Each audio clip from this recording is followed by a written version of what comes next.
There are a number of differences between budget multi-trackers like Tascam's DP-006 and more expensive and sophisticated multi-trackers like the Tascam Model 12. In addition to the difference of several $100s in price point, you get a lot more tracks, you get some hands-on controls for EQ, maybe even some built-in effects like compression. And those are all really nice, but I've talked about those in other videos.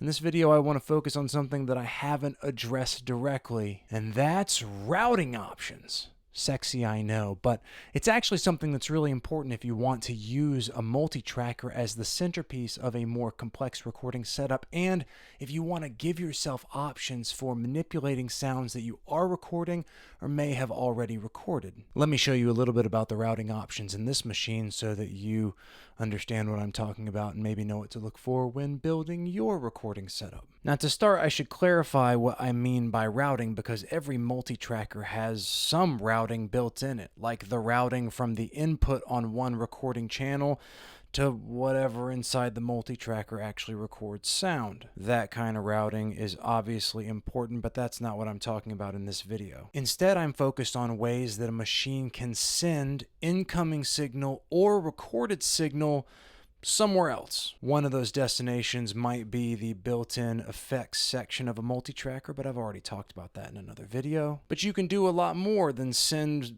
incoming sounds to a built-in reverb. And by the way, how does that reverb get recorded anyway? There must be some sort of routing that connects this effects section to the recording system. These are the details I want to cover in this video, and stay with me.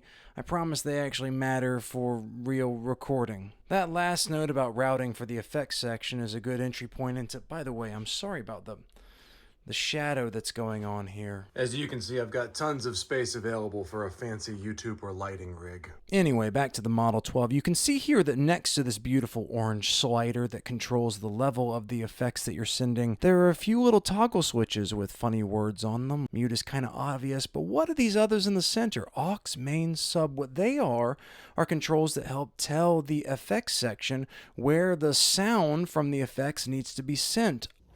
At this point in the video, I conveniently forgot to explain what each of those channels are. So let's go through them in turn. The main channel is the main output section for the Model 12. It's also the channel where you record bounces, which you would already know if you've watched my prior YouTube video about bouncing in the Model 12. The sub channel directs sound to a separate set of stereo outputs called the sub outputs. This can be useful in various contexts. I've used it to create alternate mixes that I listen to in headphones when I might be using the main bus for something else. And then aux 1 is auxiliary 1. It's a dedicated effects send that I'm going to talk about a little bit more later in the video. The point is that each of those channels or buses has a purpose, and it's nice to be able to choose which sounds go to those places in connection with serving those purposes. Okay, back to the main video. And of course, you can route more than the built-in effects. Every single one of the track channels that you have available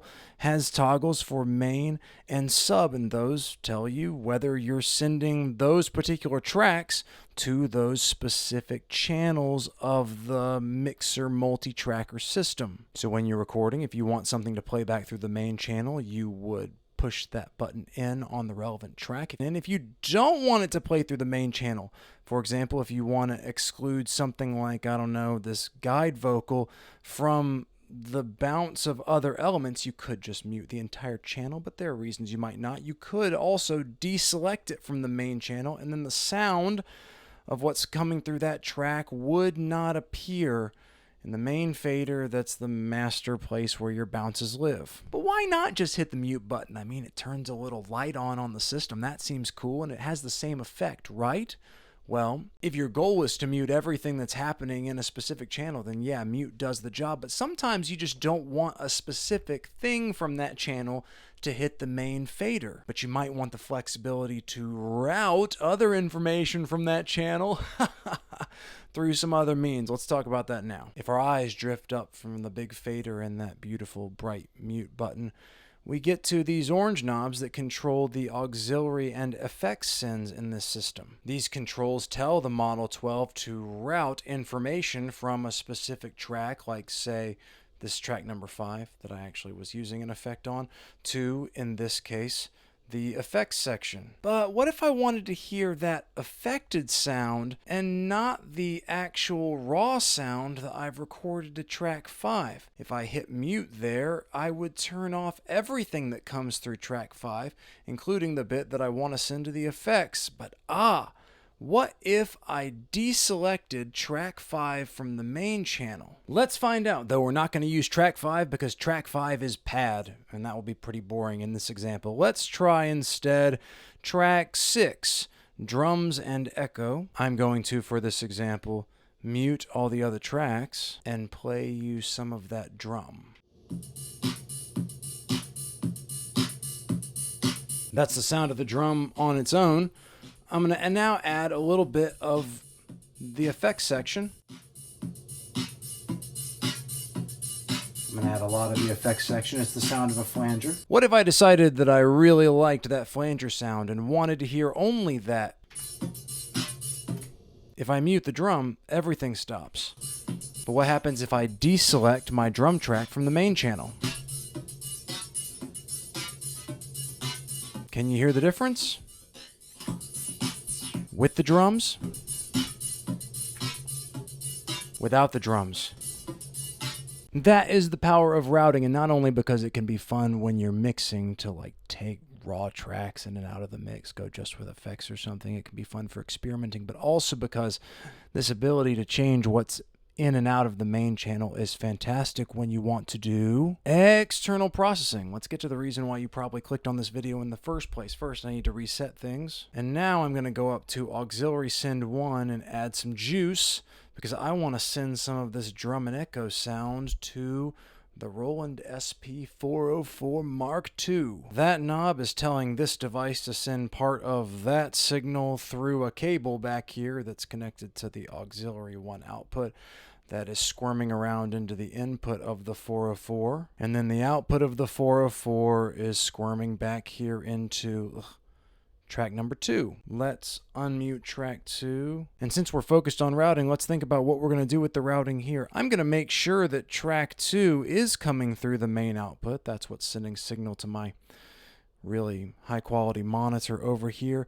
And as I'm doing this, I'm not really interested in what the drums sound like already. I want to hear what they sound like when they're affected. So I'm actually going to reach over here again and take the drums out of the main channel. So right now, if I turned off the recording here and pressed play, you wouldn't hear anything because there's nothing happening with the drum. But when I tell the 404 to actually process an external source and hit record over here, the drums come back. Let's add more delay. Yeah. How about some resonance? Oh yeah. Now, if I wanted to hear something like that resonator with the original track, all I have to do is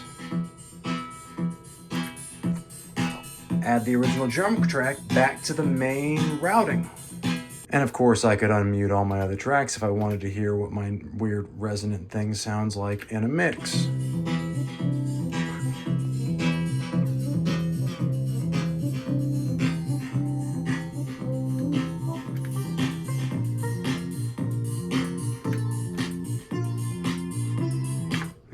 It's better without the resonator. But I hope you see my point. The routing flexibility in this device makes it a lot easier to actually hear what you're trying to do when you process sounds through external gear. I remember the days of trying to add effects to things that I had recorded in something like Tascam's DP-006 or other more entry-level multi-tracker devices. And it's often impossible, or at least very, very difficult. But here, it's really quite easy. And actually, when I think back, one of the things that I really hoped that I would do is take advantage of these routing options. Now, I'll confess that I don't think I really used them enough until this summer, but now that I've been playing with them a lot, I can see just how important they are. So here I am, sharing that with you.